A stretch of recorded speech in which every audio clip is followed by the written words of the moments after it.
स्वाध्याय। आशावाद ही जीवन है। आध्यात्मिक क्षेत्र में साधना करते समय विराम की स्थिति आ सकती है। कभी कभी लोग कहते हैं, कितना अजीब है, कुछ दिन पहले मैं उत्कृष्ट ध्यान कर रहा था, लेकिन इन दिनों मैं बिल्कुल भी ध्यान केंद्रित नहीं कर पा रहा हूँ। यह बहुत दुखद है।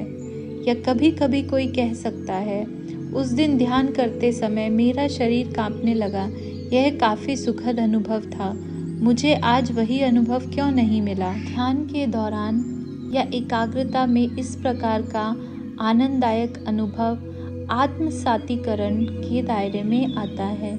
यह आंतरिक हो जाता है, लेकिन अगर इसे मन के भीतर कोई अभिव्यक्ति नहीं मिलती है तो आप इसे कभी अनुभव नहीं कर सकते। हो सकता है कि कुछ दिनों के बाद आपको मंत्र या ध्यान के दौरान और भी अधिक आनंद का अनुभव हो। इसका मतलब यह है कि आध्यात्मिक क्षेत्र में आपका ठहराव और गति है। यह गति और ठहराव जारी रहेगा। विराम का अर्थ है अगले चरण में गति के लिए गति एकाग्र करना।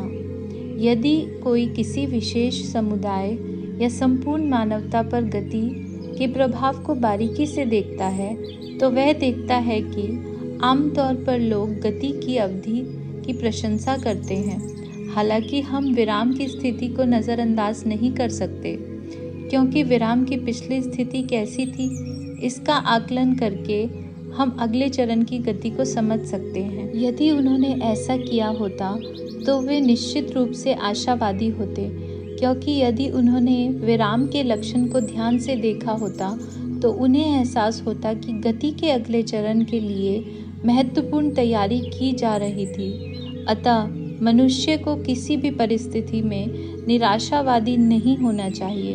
इसलिए मैं हमेशा एक अचूक आशावादी हूँ, क्योंकि मैं जानता हूँ कि आशावाद ही जीवन है। अंश कुछ समस्याओं का समाधान भाग 3।